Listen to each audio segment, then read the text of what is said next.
അധ്യക്ഷൻ കൊച്ചിൻ ദേവസ്വം ബോർഡിൻ്റെ president Shri PS Prashant, അതുപോലെ തന്നെ ഇവിടെ സ്വാഗതം പറഞ്ഞ ദേവസ്വം ബോർഡിൻ്റെ കമ്മീഷൻ ഇൻചാർജ് ശ്രീ രാജേന്ദ്ര പ്രസാദ്, നമ്മുടെ ദേവസ്വത്തിൻ്റെ സെക്രട്ടറി ശ്രീ രാജമാണിക്യം AS,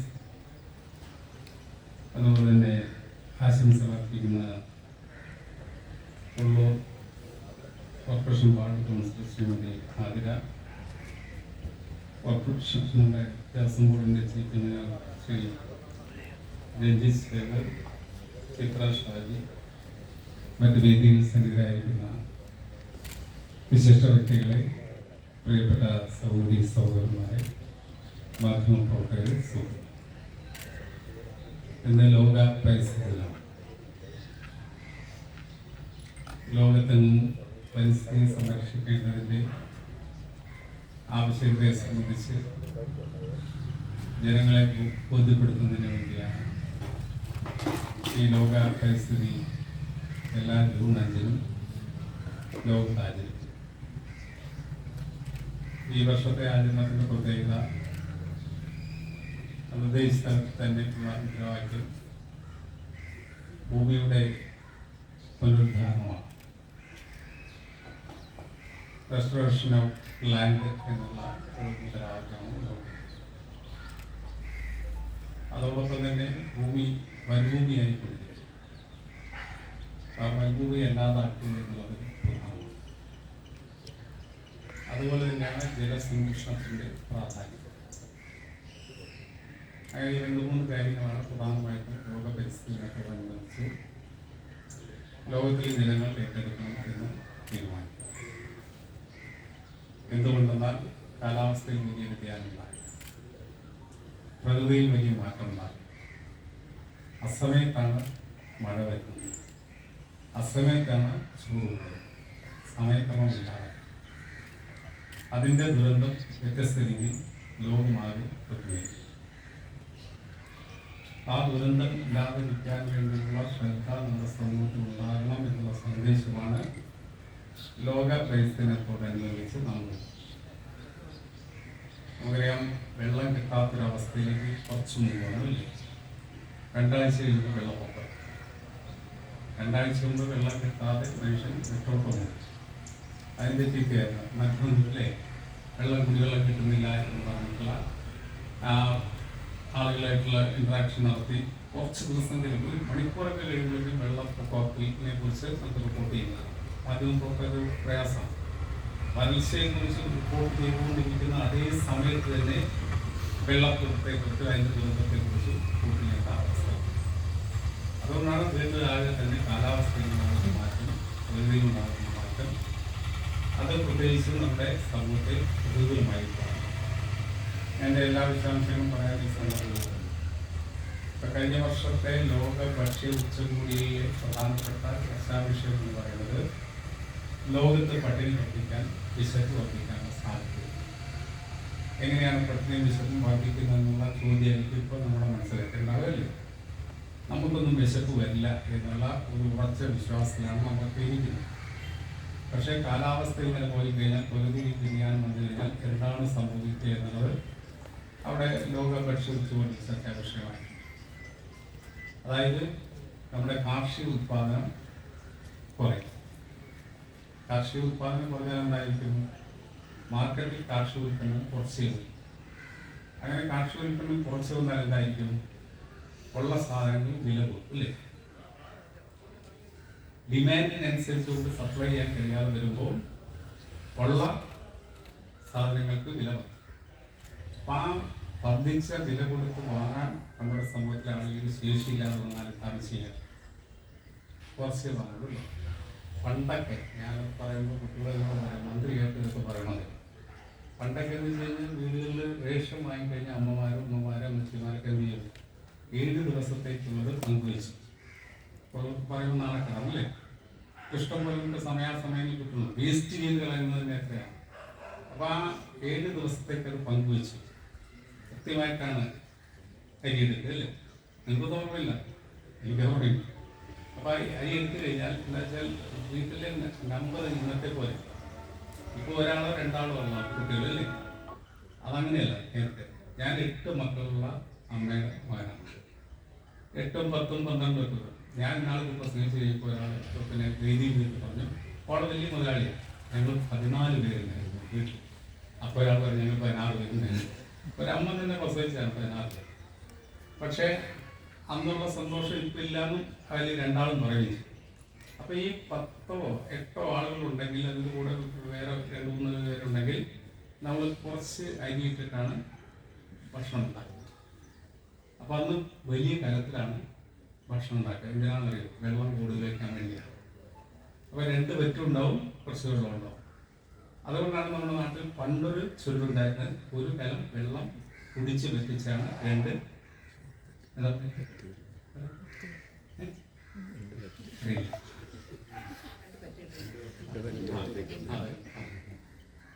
ഇടയ്ക്കൊന്ന് പറഞ്ഞു കൊടുക്കണം. പുതിയ തലമുറയ്ക്കൊന്നും അറിയുന്നില്ല അങ്ങനെയുള്ള കാര്യങ്ങൾ. ഒരു കലം വെള്ളം കുടിച്ച് പറ്റിച്ചതിന് ശേഷമാണ് 2 വറ്റുകയാണ്. ആ 2 കാര്യത്തിലാണ്. അപ്പം അത്രയും ബുദ്ധിമുട്ടായി. അപ്പം അത് അമ്മമാർ 10 പാത്രത്തിൽ വിളമ്പുമായി പറഞ്ഞുണ്ടാവുന്നില്ലേ, പിന്നെ അവർക്ക് ഉണ്ടാവില്ലൊന്നും. അപ്പോഴാണ് അമ്മമാർ മുണ്ട് മുറുക്കി കൊടുക്കാൻ പറഞ്ഞത്. അങ്ങനെ ഈ മുണ്ട് മുറുക്കി കൊടുക്കുക എന്നുള്ള ശൈലി വന്നു. കാരണം വിശക്കുമ്പോൾ അല്ലേ, അതാണ് മുണ്ടായി പോകാതിരിക്കാൻ വേണ്ടി വീണ്ടും മുറുക്കുക. മുറുക്കി ചിലപ്പോൾ ആരാ നിന്നുകൊണ്ട് അത്രയും പട്ടിണി. അതാണ് അത് ഉണ്ടാകുന്നതിന് എന്തുകൊണ്ടാണ്? കുറച്ച് സാധനങ്ങൾ മേടിക്കാനുള്ള കാശുണ്ട്, കൂടുതൽ ലാവിഷായിട്ട് വാങ്ങി ചെലവഴിക്കാനില്ല. അങ്ങനെ ഒരു സ്ഥിതിയിലേക്ക് ലോകം വീണ്ടും വരാനുള്ള സാധ്യതയാണ് ലോക ഭക്ഷ്യ ഉച്ചകോടിയിൽ ചർച്ച ചെയ്തത്. അപ്പോൾ അത് പറഞ്ഞതെന്ന് വെച്ചാൽ കോടിക്കണക്കിന് ആളുകൾ ഈ ഭക്ഷണം വിശപ്പ് സഹിച്ച് ജീവിക്കുന്നുണ്ട്. അത് 1 കോടി 2 കോടിയല്ല. എത്ര കോടി എന്നാണ് പറഞ്ഞത്? നമ്മൾ മലയാളികൾ ഒട്ടും ശ്രദ്ധിക്കുന്നില്ല. കാരണം ഇനി ഇവിടെ അതിദാരിദ്ര്യമുള്ളവരുടെ എണ്ണം കുറഞ്ഞ് ഒരുപക്ഷെ 2025 നവംബർ 1 നമ്മുടെ കേരളത്തിൽ പട്ടിണി എന്ന സാധനം ഇല്ലാത്ത, ദാരിദ്ര്യമില്ലാത്ത ആളുകൾ എല്ലാം തന്നെ മോചിതം, അല്ല ദാരിദ്ര്യമുള്ള ആളുകളെല്ലാം മോചിതം. അതിൻ്റെ വലിയ 32,000 കുടുംബങ്ങൾ മാത്രമാണ് ശേഷിക്കുന്നത്. നമ്മൾ സർവേ നടന്നപ്പോൾ നമ്മുടെ ലോക്കൽ ബോർഡിലെ ചാർജ് കൂടി നമ്മുടെ സെക്രട്ടറി കാര്യമാണിക്കും. നമ്മൾ സർവേ നടത്തി കഴിയുമ്പോൾ ആദ്യം കണ്ടെത്തിയ 64,600 കുടുംബങ്ങളെ. ആ 64,600 കുടുംബങ്ങളിൽ ഇനി അവശേഷിക്കുന്ന എത്രയുണ്ട് എന്നുള്ളത് നമ്മൾ ഈ കഴിഞ്ഞ നവംബർ 1 പരിശോധിച്ചു. അങ്ങനെ പരിശോധിച്ചപ്പോൾ ഇനി നമ്മുടെ കേരളത്തിൽ 32,000 കുടുംബങ്ങൾ മാത്രമാണ് അവശേഷിക്കുന്നത്. അവരെ കൂടി ദാരിദ്ര്യം ഇല്ലാത്തവരാക്കി മാറ്റാൻ വേണ്ടിയുള്ള പദ്ധതി നടപ്പിലാക്കിയിട്ടുണ്ട്. അതുകൊണ്ടാണ് പറയുന്നത് 2025 നവംബർ. ആ 2025 നവംബർ 1 നമ്മുടെ കേരളത്തിൽ ദാരിദ്ര്യം അനുഭവിക്കുന്ന ആളുകൾ ഇല്ല. അപ്പം അങ്ങനെ ഒരു അവസ്ഥയിലേക്ക് നമ്മുടെ കേരളം മുന്നോട്ട് പോകാൻ വേണ്ടി നമ്മൾ ശ്രമിക്കുക. പക്ഷേ ലോകത്ത് പട്ടിണി പെരുകുന്നതാണ്. ലോകത്തെ ഏകദേശം എത്ര കോടിയെന്ന് പറഞ്ഞാൽ 200 കോടിയോളം ജനങ്ങൾ, ഏകദേശം 800 കോടി ജനങ്ങളാണ് ലോകത്താക്കിയുള്ളത്. അതിൽ 200 കോടി ജനങ്ങൾ പട്ടിണിയിലേക്കും വിശപ്പിലേക്കും പോകുമെന്ന് പറഞ്ഞുകൊണ്ടാണ് അവർ കരുതിയിരിക്കാൻ വേണ്ടി പറഞ്ഞത്. അങ്ങനെ കരുതി വേണമെന്നുണ്ടെങ്കിൽ ഭൂമി സംരക്ഷിക്കപ്പെടും, വെള്ളം സംരക്ഷിക്കപ്പെടും, അവർ കൃഷി സംരക്ഷിക്കും. അത് വീണ്ടെടുക്കാൻ വേണ്ടിയുള്ള വലിയ പ്രവർത്തനം നമ്മൾ ഏതെങ്കിലും ഒരു വിഭാഗം മാത്രം നടത്തിയാൽ മതിയോ? എല്ലാ മനുഷ്യരും ആ കാര്യത്തിൽ അവരുടേതായിട്ടുള്ള സംഭാവന നൽകാൻ വേണ്ടി. വെള്ളം കിട്ടാതെ വരുമ്പോൾ വെള്ളം കിട്ടാത്തതിനെ കുറിച്ച് ചീത്ത പറഞ്ഞിട്ടോ വേവലാതിപ്പെട്ടോ കാര്യമില്ല. എന്തുകൊണ്ടാണ് വെള്ളമില്ലാതായത്? നമ്മുടെ കുന്നുകളല്ല. ഞാൻ അടുത്ത ദിവസം ഇവിടെ കട്ടയില ഭാഗമുണ്ട്. അവിടെ വെള്ളത്തിന് ലാവിഷായിട്ട് വെള്ളം കിട്ടിയ സ്ഥലമാണ്. കാരണം അതെല്ലാം നിറഞ്ഞ കുന്നുകളാണ് വെള്ളം ശേഖരിച്ചത്. ഇവിടെ കുന്നുണ്ടായിരുന്നെങ്കിൽ ഇവിടെ വെള്ളം വരും. ആ കുന്ന് പോയി കഴിഞ്ഞാൽ പിന്നെ ഇവിടെ വെള്ളം വരും. കൃത്യമായിട്ട് നമുക്ക് മനസ്സിലാവുന്നു. പക്ഷേ കുന്നിടിക്കാൻ നമുക്ക് ഓരോ ദിവസം കുന്നുകളും ഇടിച്ചിടിച്ച് അല്ലേ നിരപ്പാക്കിക്കൊണ്ടിരിക്കുക. നിരപ്പാക്കുന്നതിൻ്റെ കുഴപ്പം എന്താണ്? ഇപ്പം ബാംഗ്ലൂർ സിറ്റിയിൽ കഴിഞ്ഞ വേനൽക്കാലത്ത് വെള്ളമില്ലാത്ത അവസ്ഥ. അവിടെ കൈ കഴുകാൻ പറ്റില്ല. ഭക്ഷണം കഴിച്ചാൽ നമുക്ക് പറ്റും. കുറച്ചിട്ട് നമുക്ക് എല്ലാ കാര്യവും ചെയ്യാൻ പറ്റില്ല. തുടച്ചാൽ മതി, വെള്ളം ഉപയോഗിക്കാം. പാത്രം കഴുകാൻ പാടില്ല. ഡിസ്പോസൽ ആയിക്കത്തിൽ സ്ഥാനത്തിൽ മാത്രം കഴിച്ചാൽ മതി പാത്രം കഴുകാൻ. അതുപോലെ തന്നെ ആറ് കഴുകാൻ പാടില്ല. ആറ് കഴുകിയ കടുത്ത പണിഷ്മെൻ്റാണ്. അവസാനം ബോർവെൽ അടിച്ചത് 15,000 അടി പോലും താത്തിയിട്ട് പോലും വെള്ളം കിട്ടാത്ത അവസ്ഥയിൽ. അപ്പോൾ എല്ലാവരോടും പറഞ്ഞു പൊക്കോളാൻ പറഞ്ഞു, അവരുടെ നാട്ടിലേക്ക് പൊക്കോളാൻ പറഞ്ഞു. ഞാനിതിനെ മനസ്സിലാക്കിച്ചാൽ എൻ്റെ ഒരു അനിയൻ്റെ മോനെ അവിടെ പഠിച്ചു.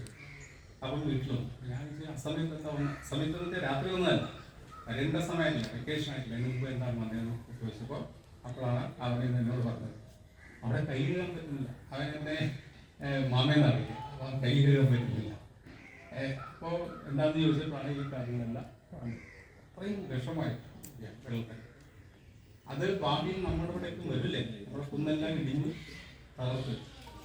നമ്മൾ പണ്ട് ഞങ്ങളൊക്കെ നാട്ടിലൊരു കാര്യം പറയാം, ഈ ആർത്തിയുള്ള ആളുകളെ കുറിച്ച് പറയുന്ന ഒരു വാക്കുണ്ടായിരുന്നു. എന്താ ഇവിടെ പറയാ, ആർത്തി കണ്ടാറങ്ങൾ പൊതുവെ പറയും, അതല്ല ഒരു സ്ഥാപനമായിട്ട് ഉപയോഗിക്കും. അത് കേട്ടിട്ടുണ്ട്. അത് കൈക്കൂട്ടൻ്റെ ജീവനാണ്, മമ്മട്ടിയുടെ ജീവനാണ്. കൈക്കൂട്ടം എന്ന് പറയുന്നത് മനസ്സിലായി, മമ്മട്ടി. അവന് ആർത്തിയുള്ളവരെ കുറിച്ച് പറയുന്നത് വെച്ചാൽ കൈക്കോട്ടൻ്റെ ജീവനാണ്, അല്ലെങ്കിൽ അവർക്ക് കൈക്കോട്ടിൻ്റെ ജീവനാണ്. എന്താണ് പറഞ്ഞാൽ ഒന്ന് ആലോചിച്ച് നോക്കുക. കൈക്കോട്ട് മമ്മട്ടി ഇങ്ങോട്ടല്ലേ വെട്ടി വെക്കും, അങ്ങോട്ട് വെട്ടിയിട്ടായിരുന്നു. മമ്മട്ടി എപ്പോഴും ഇങ്ങോട്ടും അല്ലേ, അതാണ് ആർത്തിയുടെ ഒരു പരിഹാരം. ഇപ്പൊ മനസ്സിലായി അല്ലേ? ഇടയ്ക്ക് കൈക്കോട്ടൊക്കെ ഒന്ന് പിടിക്കണം, അപ്പോഴറിയുള്ളൂ. കൈക്കോട്ടുകൊണ്ട് ഞങ്ങളിപ്പോൾ കൈക്കോട്ടുണ്ട് ഞാനും പ്രസിഡന്റും പറ്റി പുറകിലേക്കാണ് കേട്ടോ, മുന്നിലേക്കാണ്. അതാണ് ഈ ആർത്തിയുടെ പര്യായമായിട്ട്, അല്ലെങ്കിൽ ആർത്തി ഉള്ള ആളുകളെ നമ്മൾ വിശേഷിപ്പിച്ചത്. അവർക്ക് പിന്നെ കൈക്കോട്ടിൻ്റെ ജീവനാണ്, ഇങ്ങോട്ട് മാത്രം. അത് കൈക്കോട്ടിൻ്റെ ജീവനായിരുന്നെങ്കിൽ കുഴപ്പമില്ലായിരുന്നു. ഞാനിപ്പോൾ ഇപ്പോഴല്ല, ഞാനൊരു 10, 25, 30 കൊല്ലം മുമ്പ് ആലോചിച്ച് പറയുന്നത്. എന്താണ് കൈക്കോട്ടിന് പരിധി ഇതല്ലേ വെട്ടിയെടുക്കാൻ. ഒരു കുന്ന് ഇന്ന് കണ്ട കുന്നിനെ നാളേക്ക് കൈക്കോട്ടിന് ഇല്ലാതാക്കാൻ പറ്റും. അതിന് പരിധിയുണ്ട് അല്ലേ, ചെറിയ വീതി അത്രയും എടുക്കാൻ പറ്റും. അപ്പൊ അതുകൊണ്ടാണ് ഇന്നലെ കണ്ട കുന്ന് നമുക്ക് ഇന്ന് കാണാൻ കഴിയും. അപ്പൊ കൈക്കോട്ടിന്റെ സ്ഥാനം ഇപ്പൊ ആരെടുത്തു ഇവിടെ പറഞ്ഞു, കൈക്കോട്ടിന്റെ സ്ഥാനം ആരെടുത്തു. അപ്പൊ ഇനി എന്ത് പറയണം, അത് ജീവനാണ്. അപ്പൊ JCBയുടെ ജീവനാകുമ്പോ എന്താണ് കുഴപ്പം? ആർത്തി വരുന്നതിന്റെ ഒരു അമർത്തി പിടിച്ചിട്ടല്ലേ വരുന്നത്, ആ പൊങ്ങിങ്ങനെ വരുന്നേ. അപ്പൊ ഇന്നലത്തെ കണ്ട കുന്ന് നമുക്ക് ഇന്ന് കാണാൻ കഴിയാം, ഇന്നലെ കണ്ട കുളം നമുക്ക് കാണാൻ കഴിയാം, ഇന്നലെ കണ്ട കണ്ടം നമുക്ക് കാണാൻ കഴിയും. നല്ല കെട്ടിടങ്ങൾ കയറും, പക്ഷെ അതിന്റെ ദുരന്തം എന്തായിരിക്കും? വെള്ളം കിട്ടാത്ത അവസ്ഥ. ആ അവസ്ഥ ഉണ്ടാകും എന്ന് മുൻകൂട്ടി കണ്ടുകൊണ്ട് അതിനെ അതിജീവിക്കാൻ നമുക്ക് എന്ത് ചെയ്യാൻ കഴിയും? ആ ഒരു അന്വേഷണമാണ് കഴിഞ്ഞ വർഷം നമ്മൾ ലോക പരിസ്ഥിതി നിന്ന് നമ്മുടെ ക്ഷേത്രങ്ങൾ പ്രധാനമായിട്ടും 5 ദിവസം കൂടുതൽ ക്ഷേത്രങ്ങളിൽ ദേവാങ്കണം ചാരുരഹിതമാക്കുക എന്നുള്ള ഒരു മുദ്രാവാക്യം മുന്നോട്ട് വെച്ചു. അതായത് നമ്മുടെ ദേവാങ്കണങ്ങളിൽ വെറുതെ കിടന്ന് ധരിച്ച് കിടക്കുന്ന ഒരുപാട് സ്ഥലങ്ങൾ, അതിനെയെല്ലാം നമ്മൾ വൃക്ഷം വെച്ച് പിടിപ്പിച്ച് ക്ഷേത്രത്തിന് ആവശ്യമായ പൂക്കൾ വെച്ച് പിടിപ്പിച്ച്, അതുപോലെ തന്നെ മറ്റ് പച്ചക്കറികൾ. തൃശ്ശൂർ ചക്കരപ്പുഴ മാർക്കറ്റിലൊക്കെ പോയ ആളുകൾക്ക് കാണാൻ അവിടെ ഒരു അമ്പലമുണ്ടായി. അമ്പലമാണെന്ന് തോന്നിയത് അവിടെ മുഴുവൻ കാണ്ട് പിടിച്ച് സാമൂഹിക വിരുദ്ധ കേന്ദ്രമാണ്. ക്ഷേത്രം ഉണ്ടായിരുന്നു എന്നുള്ളത് നമ്മൾ പറയണം, അങ്ങനെയാണ്. പക്ഷെ നമ്മൾ കഴിഞ്ഞ വർഷം ഈ പദ്ധതി നടപ്പിലാക്കാൻ തീരുമാനിച്ചപ്പോൾ അവിടെ കൊച്ചിൻ ദേവസ്വം ബോർഡിന് കീഴിലുള്ള ഒരു അമ്പലമാണ്. അവരവിടെ എല്ലാം വൃത്തിയാക്കി കഴിഞ്ഞിട്ടെന്ന് ചോദിച്ചാൽ കുറച്ച് പച്ചക്കറി നമുക്ക് ഉണ്ടാവാൻ തുടങ്ങി. പച്ചക്കറി മാർക്കറ്റ് എന്ന് പറഞ്ഞാൽ തൊട്ടടുത്ത് ഇഷ്ടം പോലെ പച്ചക്കറി ആൾക്കാർക്ക് ഓണത്തിന് കിലോ കണക്കിനാണ് കുറച്ച് കൊടുക്കുന്നത്. അവിടെയുള്ള ജീവനക്കാർ മുഴുവൻ കൊണ്ടുപോയി, അത് കൂടാതെ പുറത്തുള്ള ആളുകൾക്കും കൊടുക്കാൻ കഴിയും. അപ്പോൾ പച്ചക്കറിയുടെ ക്ഷാമം തരിക. ഈ നമ്മൾ കുളങ്ങൾ സംരക്ഷിക്കണം. കുളങ്ങൾ നമുക്ക് സംരക്ഷിച്ചു കഴിഞ്ഞാൽ വെള്ളം അല്ലേ, വെള്ളത്തിൻ്റെ ആവശ്യം. ഈ മരങ്ങൾ വരുന്നതോടുകൂടി ഓക്സിജൻ നമുക്ക് ആവശ്യമാണ്. നമ്മൾ കൊറോണ വന്നപ്പോഴാണ് ഓക്സിജൻ്റെ ആവശ്യത്തെക്കുറിച്ച് കൂടുതൽ ബോധ്യപ്പെട്ടത് വന്നത്. അപ്പോൾ ഓക്സിജൻ്റെ കണ്ടന്റ് കുറഞ്ഞാലും അന്തരീക്ഷത്തിൽ വേഗം ഇപ്പോൾ മീൻ ചത്ത് പൊങ്ങിയില്ലേ, കുറേയൊക്കെ കെമിക്കൽ പോകുന്നുണ്ട്. കെമിക്കൽ നമുക്ക് ഒരു നിയന്ത്രണമില്ലാതെ വിട്ട് കളയുന്നുണ്ടെന്നും പറയുന്നുണ്ട്. പക്ഷേ പ്രധാനമായിട്ടും ചില കുളങ്ങളിലൊക്കെ എന്നിട്ട് ഓക്സിജൻ കിട്ടുന്നു. മീൻ നമ്മളെക്കാൾ കൂടുതൽ ഓക്സിജൻ്റെ അത് വേണ്ട. അപ്പോൾ ഓക്സിജൻ കിട്ടാവുന്ന മീൻ ചേർന്ന് അപ്പോൾ ഓക്സിജൻ കിട്ടിയെങ്കിൽ നമ്മൾക്കും വരുമല്ലേ കുഴപ്പം. അപ്പോൾ അന്തരീക്ഷത്തിൽ ഓക്സിജൻ്റെ അളവ് കൂടണം. കാർബൺ ഡയോക്സൈഡ് കൂടി കഴിഞ്ഞാൽ കാർബണിൻ്റെ അളവ് വർദ്ധിച്ചാൽ നമുക്ക് മനുഷ്യനും എല്ലാ ജീവജാലങ്ങൾക്കും ദോഷമായി. അപ്പോൾ പ്രകൃതിയുടെ ഓക്സിജൻ നിലനിർത്താൻ വേണ്ടി നമുക്ക് എന്ത് വേണം? വൃക്ഷങ്ങളും ചെടികളും ഒക്കെ ഇതാക്കാൻ. അപ്പോൾ വെള്ളം വേണമെങ്കിൽ കുളങ്ങൾ. പണ്ടൊക്കെ നമ്മുടെ അമ്പലങ്ങളോട് ക്ഷേത്രങ്ങളൊക്കെ ചേർന്ന് തന്നെ കുളങ്ങളുണ്ടായിരുന്നു അല്ലേ? ആ കുളങ്ങളെല്ലാം പതുക്കെ അപ്രത്യക്ഷമായിരുന്നു. അതുകൊണ്ടാണ് കുളങ്ങളെ നമ്മൾ പുനരുദ്ധരിക്കാൻ വേണ്ടിയിട്ടുള്ള പദ്ധതി കൊണ്ടുവരുന്നത്. അപ്പോൾ നിരവധി കുളങ്ങൾ ഇപ്പോൾ സംരക്ഷിച്ചു. കാവുകൾ, നമ്മുടെ കാവുകൾ ഉണ്ടായിരുന്നു, കാവുകൾ സംരക്ഷിച്ചു. അപ്പോൾ കുളങ്ങൾ, കാവുകൾ, അമ്പല പരിസരം ഒക്കെ ഇവിടെ നമ്മൾ പ്രസിഡന്റ് ചൂണ്ടിക്കാണിച്ച പോലെ നമ്മുടെ ചില അമ്പലത്തിലേക്ക് ചെന്നതിനെ കാല് കുത്താൻ തോന്നാത്ത അവസ്ഥയുണ്ടായിരുന്നു അല്ലേ? നമ്മുടെ കാല് കുത്തുന്ന ഇവിടെ നമ്മുടെ ഇവിടുത്തെ വലിയ മഹാക്ഷേത്രം ഉണ്ടല്ലോ, പരശുരാമ ക്ഷേത്രം, ദക്ഷിണേന്ത്യയിലെ തന്നെ ഏറ്റവും വലിയ ക്ഷേത്രം. പക്ഷെ കാല് അങ്ങോട്ട് വയ്ക്കാൻ കാല് കൊണ്ട് പോയിട്ടുണ്ടോ? ഇപ്പോൾ മാറിയിട്ടുണ്ടോ? പുരാവസ്തു തന്നെ നമ്മളവിടെ അപ്പുറത്ത് സ്ഥലം മേടിക്കാൻ തീരുമാനിച്ച് എനിക്ക് തോന്നുന്നു 90 അന്ന് 400 രൂപ സെന്റ് സ്ഥലം. 400 രൂപയാണ് സെന്റ്. നമ്മൾ ദേവസ്വം ബോർഡിനെ കൊണ്ട് കഴിഞ്ഞ ബോർഡിനെ കൊണ്ട് അത് ഏൽപ്പിച്ചു. അങ്ങനെ നീണ്ടു പോയല്ല. കളക്ടറെ, റവന്യൂ ഉദ്യോഗസ്ഥന്മാരെ, ദേവസ്വത്തിൻ്റെ ഉദ്യോഗസ്ഥന്മാരെ എല്ലാം ഇരുത്തി ഒരു റൺകളിലേക്ക് നിന്ന് അപ്പം തന്നെ തീരുമാനിച്ച സ്ഥലം നമ്മൾ ഏറ്റെടുത്തു. ഇനി അവിടെ കൺസ്ട്രക്ഷൻ ആയിരുന്നു. അത് കേന്ദ്ര പുരാവസ്തു വകുപ്പിൻ്റെ പെർമിഷൻ കിട്ടേണ്ടത്. ചില തടസ്സങ്ങളുണ്ട്. അവിടെ 100 മീറ്റർ അകലെയാണ് അമ്പലത്തോട് ചേർന്ന് ഏറ്റെടുത്ത പുരാവസ്തു വകുപ്പ് ഏറ്റെടുത്ത് കഴിഞ്ഞാൽ അതിൻ്റെ 100 മീറ്റർ അകലെ നമുക്ക് കൺസ്ട്രക്ഷൻ ആരംഭിക്കാൻ പറ്റില്ല, കുറഞ്ഞു. അപ്പം അതിൻ്റെ ഒരു പ്രയാസമുള്ളത് തരണം ചെയ്യാൻ വേണ്ടി ശ്രമിച്ചു. അവിടെ വെള്ളം ആ വെള്ളം അങ്ങോട്ട് ഒഴുകി പോകുന്നില്ല സമുദ്രത്തിൽ, ആ കെട്ടിമുട്ടുകയാണ്, തെളിവുകളാണ്. അവിടെയാണ് എല്ലാവരും വന്ന് കുളിക്കുക. അത് വൃത്തിയാക്കാൻ വേണ്ടിയുള്ള നടപടി സ്വീകരിച്ചു. അസ്ഥി നിമജ്ജനം ചെയ്യുന്നത് ഏറ്റവും കൂടുതൽ ആളുകൾ എല്ലാ ദിവസവും ഇവിടെ വന്ന് അസ്ഥി നിമജ്ജനം ചെയ്യുന്നു. എല്ലാം കാലിൽ തൊടാൻ പറ്റില്ല, വെള്ളം ഞാൻ കാര്യത്തിൽ നിരിച്ചു. അപ്പം അങ്ങനെയുള്ള അന്തരീക്ഷം മാറ്റുന്നു. ഞാൻ നമ്മുടെ പ്രസിഡന്റുമായിട്ട് സംസാരിക്കുന്നത് ഇത് നമ്മുടെ സ്ഥലമാണ്, ഈ കാണും അല്ലേ? നല്ലൊരു പിന്നെ ഷോപ്പിംഗ് കോംപ്ലക്സ് അല്ലെങ്കിൽ കല്യാണ മണ്ഡപം അല്ലെങ്കിൽ നമുക്ക് സാംസ്കാരിക നിലയം, മഹാകവി ഉള്ളൂരിനൊരു സ്മാരകവും പറഞ്ഞു, സാംസ്കാരിക നിലയവും ഏതാ വേണ്ടത് ബോർഡ് ആലോചിച്ചുകൊണ്ട് ഈ സ്ഥലം നമുക്ക് വൃത്തിയാക്കി ഉള്ളൂരിലെ നാമധേയത്തിലെ സാംസ്കാരിക നിലയം നമ്മുടെ ദേവസ്വം ബോർഡിനും കൊണ്ടുവരാം. കുഴപ്പം പറഞ്ഞില്ല, നമ്മുടെ നാട്ടിൽ അങ്ങനെ കുഴപ്പമുണ്ട്, അതിവിടെ ഉണ്ട്. സമ്മതിക്കില്ല. ഞാൻ നമ്മുടെ കൊല്ലത്ത് കൊട്ടാരക്കര ഒരു മഹാദേവ ക്ഷേത്രം, ആ ക്ഷേത്രത്തിലെ സ്വർണ്ണ കൊടിമരം നിർമ്മിക്കുന്നതിൻ്റെ ഭാഗമായിട്ട് അതിൻ്റെ എണ്ണത്തൊടിയിലിടുന്ന ഒരു ചടങ്ങുണ്ട്. വലിയതാണ്. നമ്മുടെ സിനിമാ നടൻ ജയറാമൊക്കെ ഉണ്ടായിരുന്നു. ജയറാമിൻ്റെ കൂടെ തന്നെ 10,000 രൂപ ഉണ്ടായിരുന്നു. ഞാൻ നേരത്തെ പോയി 4 മണിക്കൂർ അവിടെ ചെലവഴിച്ച് പൊട്ടുന്നു. അത് പിന്നെ അവസാനം എത്രയോ 46ഓളം ഔഷധങ്ങൾ പിഴിഞ്ഞ് അതിൻ്റെ ചാറിലാണ് ഈ കടി കൊണ്ടുവന്നിരുന്നത്. അത് എത്ര 6 മാസം കഴിഞ്ഞ ശേഷം എടുത്തതിന് ശേഷമാണ് സ്വർണം അതിൽ പൂശിയത്. അറിയില്ല, ചെയ്തിട്ടുണ്ടോ? അതിന് എത്ര കൂടി ചിലവാക്കുന്നത്? 3.5 കോടി. അതെല്ലാം കഴിഞ്ഞ് ഞങ്ങൾ ഒന്ന് ഓഫീസിൽ കയറി സുരേഷ് അല്ല സോറി നമ്മുടെ ജയറാമിനോട് മനുഷ്യന് ഏറ്റവും അത്യന്താപേക്ഷയായിട്ട് മനുഷ്യരെല്ലാ ജീവജാലങ്ങളും ഭക്ഷണം കഴിച്ചാലും വെള്ളം കുടിച്ചാലും ആൾക്കാരെന്ന് പറഞ്ഞിട്ട് മാറ്റി വയ്ക്കാൻ പറ്റും. എനിക്ക് ആദ്യം മടിയായി ഈ ടോയ്ലറ്റിൽ. ഞാനൊരു ദിവസം ഒരു പ്രാവശ്യം എനിക്ക് വൈക്കം മുനിസിപ്പാലിറ്റിയുടെ ഒരു പരിപാടി വെച്ചു. അപ്പോൾ അവർ അതിൻ്റെ ഭാഗമായിട്ട് ടോയ്ലറ്റ് കൂടി ഉദ്ഘാടനം ചെയ്യണം പറഞ്ഞു. ആ മന്ത്രി ടോയ്ലറ്റ്, ഞാൻ 96 മന്ത്രിയായിട്ട് ടോയ്ലറ്റ് ഉദ്ഘാടനം ചെയ്യുന്നപ്പോൾ എനിക്ക് ആകെ ഒരു ചമ്മൽ. ഞാൻ പറഞ്ഞു ഞാൻ വരില്ല. പക്ഷെ പിന്നീട് എനിക്ക് മനസ്സിലായി അതല്ലേ ഏറ്റവും പ്രധാനപ്പെട്ട കാര്യം. അതില്ലെങ്കിൽ ആകെ പ്രശ്നമല്ലേ, നാണക്കേട് വിചാരിച്ചിട്ട് കാര്യമില്ല അല്ലേ? ഞാനിങ്ങനെ പറയുമ്പോൾ ആരും തെറ്റിദ്ധരിക്കും. എന്താണെന്ന് വെച്ച് കഴിഞ്ഞാൽ ഞാൻ മന്ത്രിയെ ഗുരുവായൂർ അമ്പലത്തിൽ നിന്നപ്പോൾ ആദ്യമായിട്ട് അവിടുത്തെ അമ്മമാരുടെ എന്നെ വളഞ്ഞു വെക്കാനില്ല, അവർക്ക് വിഷമം പറയണം. അവർ പറഞ്ഞത് ഇത്രയാണ് പറഞ്ഞത്: ഞങ്ങളുടെ നാണക്കേട് നിങ്ങൾ മാറ്റിയെങ്കിൽ നിങ്ങൾക്ക് നാണക്കേട് ഉണ്ടാക്കുന്ന കാര്യങ്ങൾ ചെയ്യും.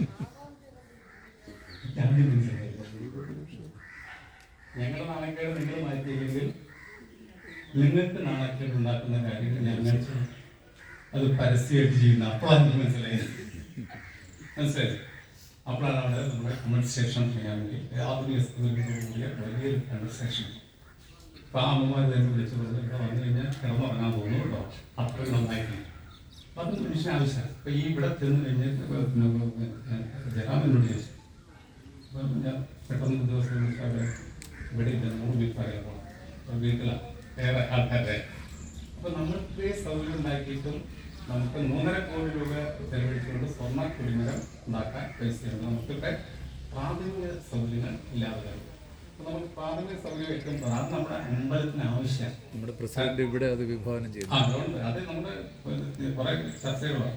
എല്ലാ അമ്പല പരിസരത്തും നമുക്ക് പ്രാഥമിക ആവശ്യങ്ങൾക്ക് വേണ്ടിയുള്ള അച്ഛനും അമ്മയൊക്കെ വരികയായിരിക്കും അല്ലേ, തീർത്ഥാടനത്തിന് വരുന്ന ആളുകൾ പ്രാർത്ഥന ദീർഘദൂരം യാത്ര ചെയ്ത് വരിക. ഇവിടെ വരുമ്പോൾ എന്തെങ്കിലും ഒരു സൗകര്യം വേണം.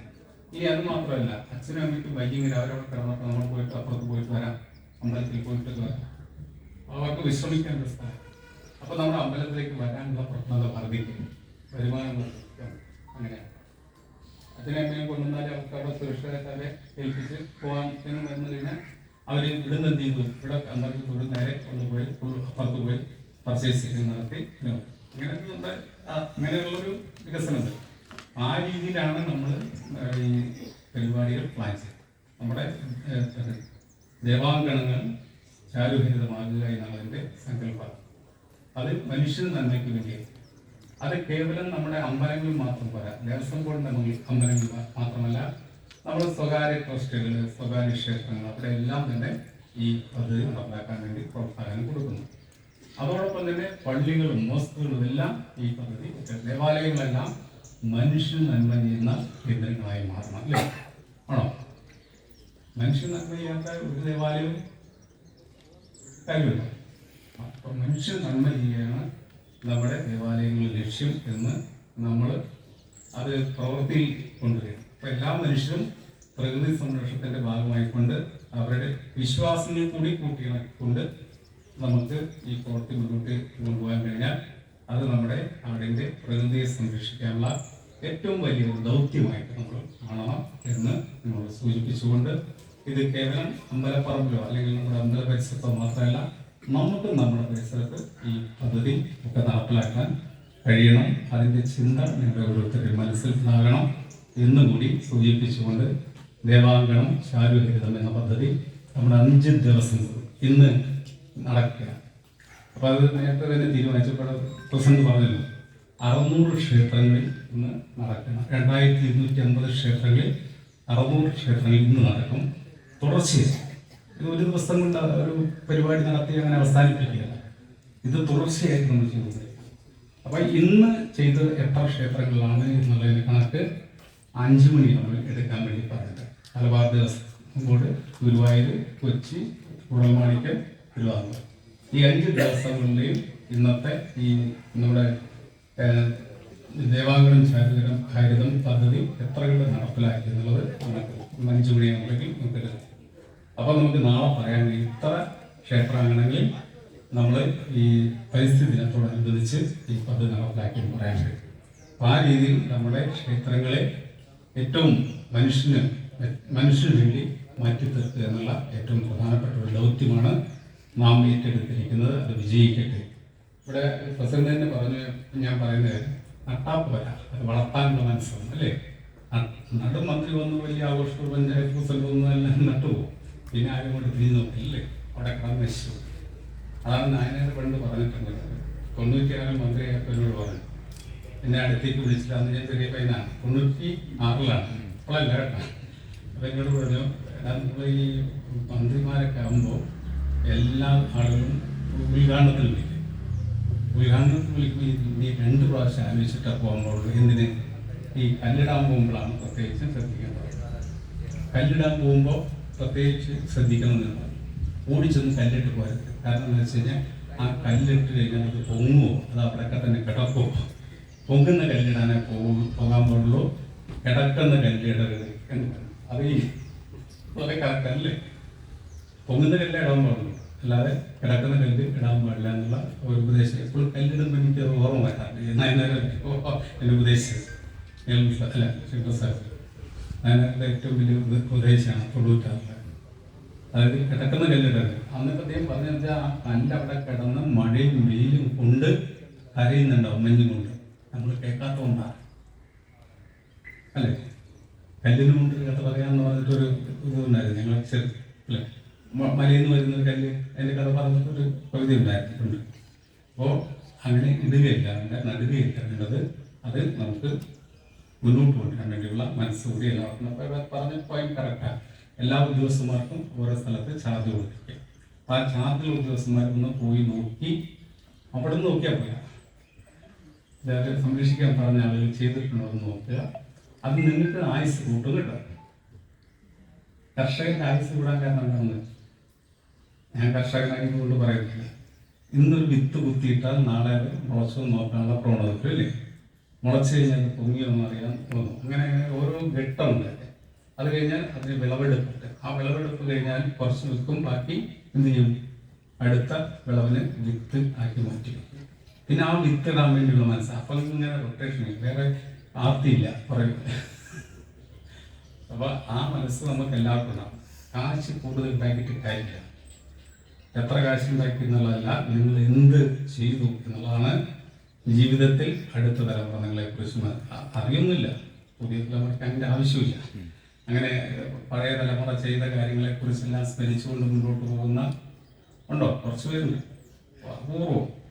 നിങ്ങളൊക്കെ ചെയ്ത കാര്യങ്ങൾ ഞങ്ങളോട് പറഞ്ഞു, ഞങ്ങൾക്ക് എന്ത് കാര്യം അല്ലേ എന്ന് പറയുന്ന കുട്ടികളല്ലേ. ഇപ്പോൾ അച്ഛൻ്റെ ബുദ്ധിമുട്ട്, അമ്മയുടെ ബുദ്ധിമുട്ട് ഞങ്ങളോട് പറയണ്ട, ഞങ്ങൾക്ക് ഇപ്പോൾ ആവശ്യമുള്ളത് നടത്തുക. പക്ഷെ ഒന്ന് എടുത്ത് പറയേണ്ട സമയമായിട്ടുണ്ട്. കാരണം കേരളത്തിൽ എന്താണ്, കാശ് കിട്ടാവുന്ന അച്ഛനെ കൊല്ലാൻ അമ്മയെ കൊല്ലാൻ യാതൊരു മടിയുമില്ല അല്ലേ? ഏതാണ് നമ്മൾ ഈ അങ്ങനെ പോയതിൻ്റെ ഒരു ദുരന്തവും കൂടി അപ്പുറത്തുണ്ട് എന്ന് നമുക്ക് കണ്ടുപോകണം. ഞാൻ അത്രയും അതിനെ സംബന്ധിച്ച് പറയുന്നുള്ളൂ. അപ്പോൾ നമ്മൾ എല്ലാവരും നമ്മുടെ ഉത്തരവാദിത്തം, നമ്മുടെ ദേവസ്വം ബോർഡ് ജീവനക്കാരെ കുറിച്ച് എനിക്ക് പറയാനുള്ളത്, ഇന്ന് കാലത്തൊരു പത്രക്കാർ വന്നു, ഇപ്പം 3 കൊല്ലം കഴിഞ്ഞല്ലോ, മന്ത്രിയല്ലാതെ ആവാൻ പോവാണല്ലോ. ദേവസ്വത്തിൽ എന്താണ് അഴിമതിയെക്കുറിച്ച് വലിയ ആക്ഷേപമായിരുന്നല്ലോ. ഇപ്പോൾ ഒരു അഴിമതി നടത്തുന്നവരൊക്കെ ഞാൻ പറയാറുണ്ട്. പണ്ട് നമ്മുടെ വാൽമീകി രാമായണം എഴുതിയിട്ട് ഇങ്ങനെ, വാൽമീകി ആരായിരുന്നു? കാട്ടാളനായിരുന്നു അല്ലേ? അതിൽ പോകുന്ന പാവങ്ങളെ മുഴുവൻ പിടിച്ചു വരച്ച് വീട്ടിൽ കൊണ്ടുപോകും അല്ലേ? വീട്ടിൽ കൊണ്ടുപോയി അങ്ങനെ അവർ ഭാര്യയും മക്കളൊക്കെ തീറ്റിക്കൊടുത്തു. ഒരു ദിവസം ഈ ഒരു മഹർഷി അല്ലെങ്കിൽ ഒരു സന്യാസി ദേഹത്തോട് പറഞ്ഞു, നീ പിടിച്ചു കുറച്ചോ, കുഴപ്പമില്ല ഞാൻ, പക്ഷെ നീ വീട്ടിൽ പോയിട്ട് എൻ്റെ ഭാര്യയോടും മക്കളോടും ചോദിക്കാം, നീ ചെയ്യുന്ന പാവമല്ലേ, ആ പാവത്തിൻ്റെ പങ്ക് അവർ പറ്റുമെന്ന് ചോദിച്ചു. അത് ചോദിച്ചിട്ട് വാന്ന് പറഞ്ഞു. അവിടുത്തെ ചോദിച്ചപ്പോൾ ഭാര്യ മക്കളെന്ന് പറഞ്ഞ്, അത് ചെയ്യുന്നവർ തന്നെ ആ പാവം എൻ്റെ തലയിൽ കെട്ടി വെക്കാൻ. അപ്പോഴാണ് ആത്മീയായത് അല്ലേ? കേട്ടാൽ അതൊക്കെ നമ്മുടെ ഓർമ്മ ഉണ്ടാവണം. വെറുതെ എഴുതി വെച്ചതല്ലാതെ അപ്പം മനുഷ്യന് ഗുണം ചെയ്യാൻ വേണ്ടി എഴുതി വെച്ച ആയിരിക്കും ആണോ? അത് നമ്മൾ ഒരിക്കലും ശ്രദ്ധിക്കുക. അതാണ് വിശ്വാസത്തിന്റെ ഭാഗമായിട്ട് അത് നമ്മുടെ മനസ്സിലേക്ക് വന്നാലോ ആ വിശ്വാസമാണെങ്കിലോ നല്ലതാണല്ലേ? ആ നല്ല വിശ്വാസങ്ങളും നമ്മുടെ മനസ്സിലുണ്ടായാൽ നമ്മുടെ സമൂഹം ഇന്നുള്ളതിനേക്കാൾ കൂടുതൽ മെച്ചപ്പെടും എന്ന് മാത്രം പറഞ്ഞുകൊണ്ട് ഈ ദേവാങ്കണം ചാരുബിരുദം എന്ന ഈ പദ്ധതി കൂടെ പറഞ്ഞു വെച്ചതുകൊണ്ട് ഞാൻ ചിലപ്പോൾ നമ്മുടെ ദേവസ്വം ബോർഡിന്റെ മന്ത്രി എന്ന ദേവസ്വം വകുപ്പിന്റെ മന്ത്രി എന്ന നിലയിൽ ഈ കുറച്ച് ദിവസം കൂടി ഉണ്ടാവും. കാരണം പാർലമെന്റിൽ എംപിമാരുടെ സത്യപ്രതിജ്ഞയ്ക്ക് തൊട്ട് മുമ്പ് MLA സ്ഥാനം രാജിവെച്ചാണ്. അതുവരെ അതിൻ്റെ ഇടയിൽ പരിപാടി വരുമെന്ന് സെക്രട്ടറി ഉണ്ട്.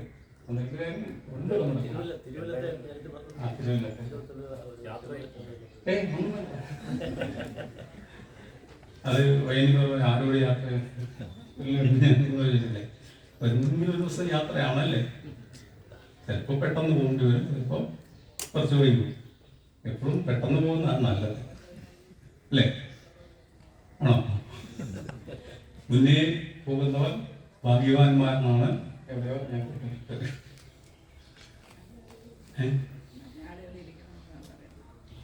അത് ശരി. അപ്പൊ മുന്നേ പോകുന്നവർ ഭാഗ്യവാന്മാരല്ല. എന്തിനാണ് ഈ ഇതൊക്കെ കാണുന്നത്? അതുകൊണ്ടാണ് പറഞ്ഞത്. ഓക്കെ, അപ്പോൾ നിങ്ങൾക്ക് എല്ലാവർക്കും നന്മകൾ നേർന്നുകൊണ്ട് നമ്മുടെ ദേവാങ്കണം ചാരുബിരുദം എന്ന നമ്മുടെ ദേവസ്വം ബോർഡുകളിലെ ഗവൺമെൻറ്റിൻ്റെ ഈ പദ്ധതി ഏറ്റവും വിജയകരമായി മാറട്ടെ എന്ന് ആഗ്രഹിച്ചുകൊണ്ട് എൻ്റെ സംസ്ഥാനതല ഉദ്ഘാടനം നമ്മുടെ തിരുവിതാംകൂർ ദേവസ്വം ബോർഡിന് കീഴിലുള്ള ഈ ഉള്ളൂർ ക്ഷേത്രത്തിലാണ് നടത്തുന്നത്. അതിന് ആവശ്യമായിട്ടുള്ള എല്ലാ മുന്നൊരുക്കങ്ങൾ നടത്തിയ തിരുവിതാംകൂർ ദേവസ്വം ബോർഡ് പ്രസിഡന്റിനെയും മറ്റംഗങ്ങളെയും അതുപോലെ ഉദ്യോഗസ്ഥരെയും അതിന് വേണ്ട സൗകര്യങ്ങൾ ചെയ്തു കൊടുത്ത നല്ലവരായ ഉപദേശ സമിതി അംഗങ്ങളെയും നാട്ടുകാരെയും എല്ലാം അഭിനന്ദിച്ചുകൊണ്ട് ഞാൻ ചെറിയ വാക്ക് നിർത്തുന്നു. നന്ദി.